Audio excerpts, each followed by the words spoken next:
हिवाळ्यात सशक्त आणि निरोगी राहण्यासाठी आहार अगदी महत्त्वाचा आहे। म्हणूनच हिवाळ्यासाठी खास सगळ्यांच्या घरी आवर्जून करावे असे लाडू आज आपण करणार आहोत। लाडू अतिशय पौष्टिक आहेत आणि करायला एकदम सोपे आहेत। चवीला इतके छान लागतात की एक खाऊन मन भरणार नाही।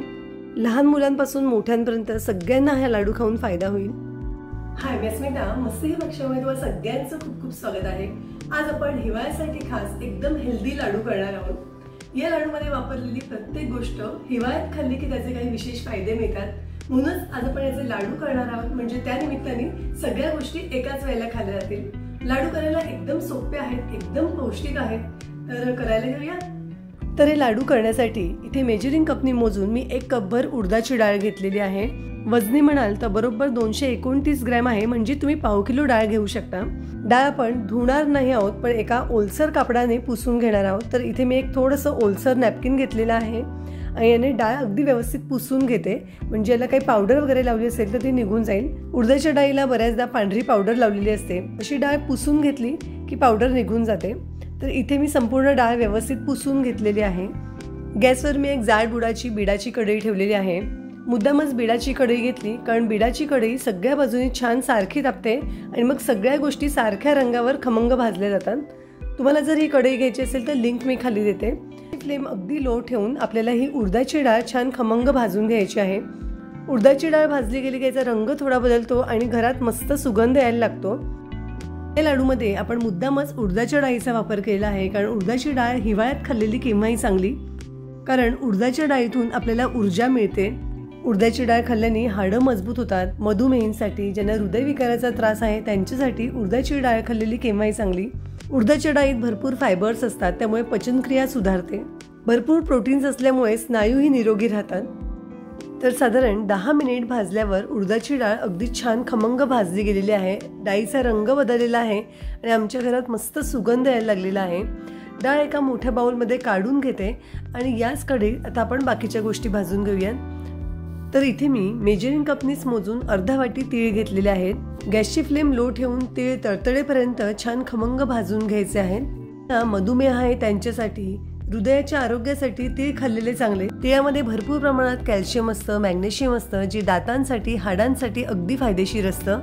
म्हणूनच या लाडूमध्ये आपण तिळाचा वापर केलेला आहे, त्यानिमित्ताने तीळ खाल्ले जातात। साधारण 5-1 मिनिटात तीळ तळतळायला लागलेले आहेत आणि तिळांचा रंगही बदललेला आहे। तर इथे आपले तीळ भाजून झालेले आहेत। तीळही एका मी दुसऱ्या बाउलमध्ये काढून घेते आणि याच कढईत आता आपण अर्धी वाटी अळशी भाजून घेणार आहोत। अळशी भाजली गेली की अळशीचा रंग बदलतो आणि तडतडायला लागते।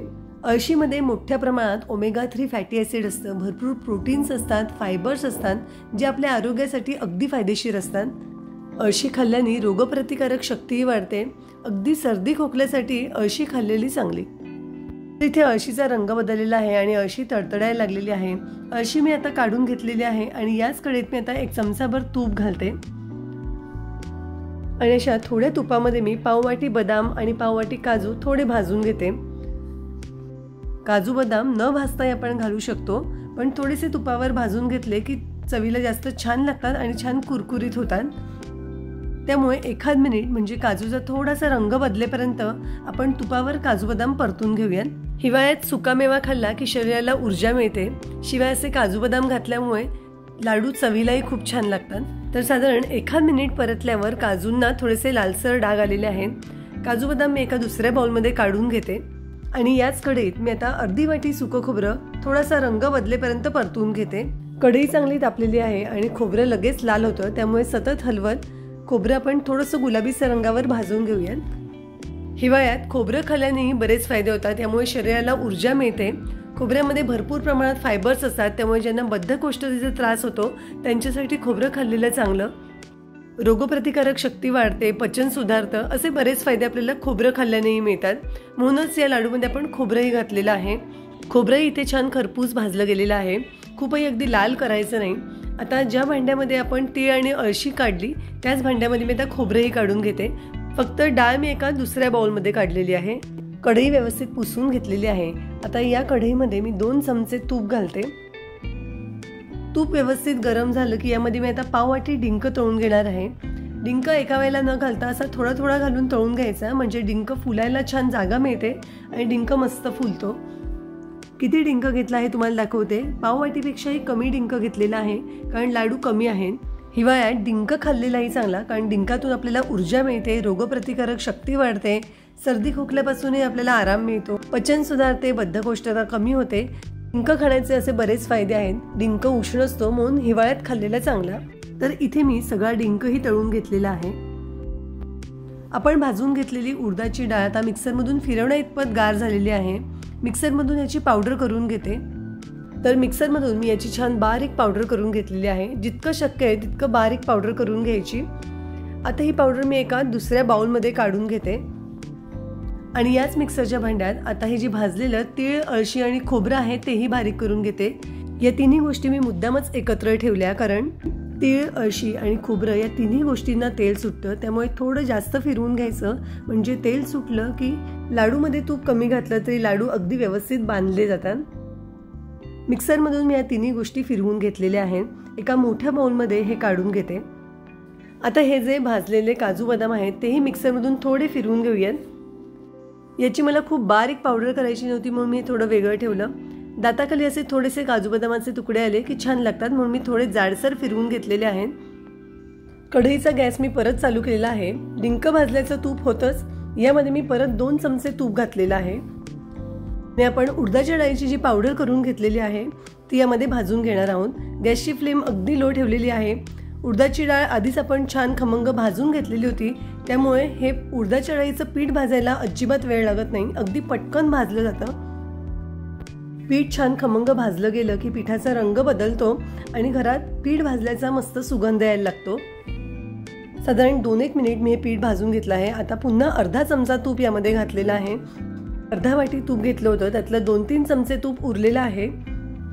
नंतर लागलं तर ते तूप मी वापरीन। आता हे पीठ पुन्हा तुपामध्ये छान खमंग भाजून घेऊयात। तर अजून फक्त 2 मिनिट भाजल्यावर तुम्ही बघू शकता उडदाच्या डाळीच्या पिठाचा रंग बदललेला आहे आणि पिठाला तूपही सुटायला लागलेलं आहे। पीठ छान हलकं झालेलं आहे। तर इथे आपलं पीठ भाजून झालेलं आहे। कढई बरीच गरम आहे त्यामुळे पीठ यात ठेवलं तर अजून पीठ लाल होईल। पीठ एका दुसऱ्या बाउलमध्ये मी काढून घेते। हे भाजलेलं पीठ मी थोडं गार होऊ दिलं आणि आता हे जे लाडूसाठी आपण भाजून ठेवलेल्या बाकीच्या गोष्टी आहेत त्यामध्ये हे पीठ ॲड करते। 5-6 वेलची आणि थोडंसं जायफळ मी इथे कुटून घेतलेलं आहे। तर ही ताजी वेलची जायफळ पुढे यामध्ये घालते। तळून घेतलेला डिंक मिक्सरमधून फक्त एकदा फिरवून घेतलेला आहे कारण याची मला खूप बारीक पावडर करायची नव्हती। लाडू खाताना मध्ये मध्ये असे डिंकाचे कुरकुरीत गोळे आले की छान लागतात। सगळ्या गोष्टी हाताने अगदी व्यवस्थित एकजीव करून घेऊयात। तर इथे आपलं लाडूचं मिश्रण तयार आहे। तुम्ही चॅनलवर नवीन असाल आणि पहिल्यांदाच माझा व्हिडिओ बघत असाल तर अशा हेल्दी आणि इन्स्टंट रेसिपीज पाहण्यासाठी चॅनलला नक्की सबस्क्राईब करा। बाजूला असलेलं बेल आयकॉनही क्लिक करा म्हणजे यानंतर येणाऱ्या प्रत्येक व्हिडिओचं नोटिफिकेशन तुम्हाला मिळेल। हा व्हिडिओ तुम्हाला आवडला तर लाईक करा आणि आपल्या मित्रमैत्रिणींसोबत नक्की शेअर करा। गॅसवर मी कढई ठेवली आहे। कढईमध्ये 1.5 कप गूळ घालते। आपण घेतलेल्या सगळ्या गोष्टी म्हणजे 1 कप उडदाची डाळ, अर्धा कप अळीव, अर्धा कप तीळ, अर्धा कप काजू बदाम आणि अर्धा कप सुकं खोबरं सगळं मिळून 3 वाटी होतं। त्याच्या निम्मा मी 1.5 कप गूळ घेतला आहे, त्यामध्ये 1 चमचाभर पाणी घातलं आहे। असं थोडं पाणी किंवा तूप घातलं की गूळ अगदी पटकन वितळतो। आपल्याला गूळ इथे फक्त वितळवून घ्यायचा आहे। तर इथे गूळ अगदी व्यवस्थित वितळलेला आहे।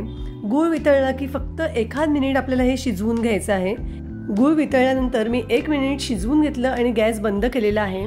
साधारण 1 मिनिटातच याचा एकतारी पाक होतो। तुम्हाला दाखवते, थोडासा बोटाच्या चिमटीमध्ये जर आपण हा पाक बघितला त्याची 1 तार होते आहे। तुम्हाला मी नीट दाखवते तर तुम्ही बघू शकता इथे याची अगदी व्यवस्थित 1 तार होते आहे। मी गॅसची फ्लेम बंद केलेली आहे आणि यामध्ये हे लाडूचं मिश्रण घालते। गुळामध्ये मिश्रण अगदी व्यवस्थित मिक्स करून घेऊया। तर इथे आपलं अगदी परफेक्ट लाडूचं मिश्रण तयार झालेलं आहे। तर हे लाडूचं मिश्रण मी एका दुसऱ्या मोठ्या भांड्यामध्ये काढून घेतलं आहे। लाडू वळण्यासाठी हाताला सोसवेल इतपत हे गार होऊ देऊया। तर साधारण अर्धा तास हे मी असंच ठेवून दिलं होतं। मिश्रण लाडू वळण्या इतपत कोमट झालेलं आहे। याचे आता आपण लाडू वळून बघूया। खूप मोठे लाडू करत नाहीये, थोडे मध्यम आकाराचे लाडू करते आहे। यामध्ये आपण गुळ वापरलेला आहे त्यामुळे गुळाचा चिकटपणा तर आहेच, शिवाय अळशी, तीळ आणि खोबऱ्याचं तेल सुटल्यामुळे लाडू अगदी सहज वळला गेलेला आहे। असेच मी बाकीचेही लाडू करून घेते। तर या संपूर्ण प्रमाणात बरोबर 25 लाडू झालेले आहेत। तुम्हाला एक लाडू मी तोडून दाखवते। लाडू अगदी परफेक्ट होतो। चवीलाही खूप छान लागतो, पौष्टिक आहे. त्यामुळे हिवाळ्यात असे लाडू नक्की करून बघा. आजचे लाडू कसे वाटले हे जरूर मला कमेंटमध्ये सांगा. पुन्हा भेटू अशाच एका हेल्दी रेसिपीसह.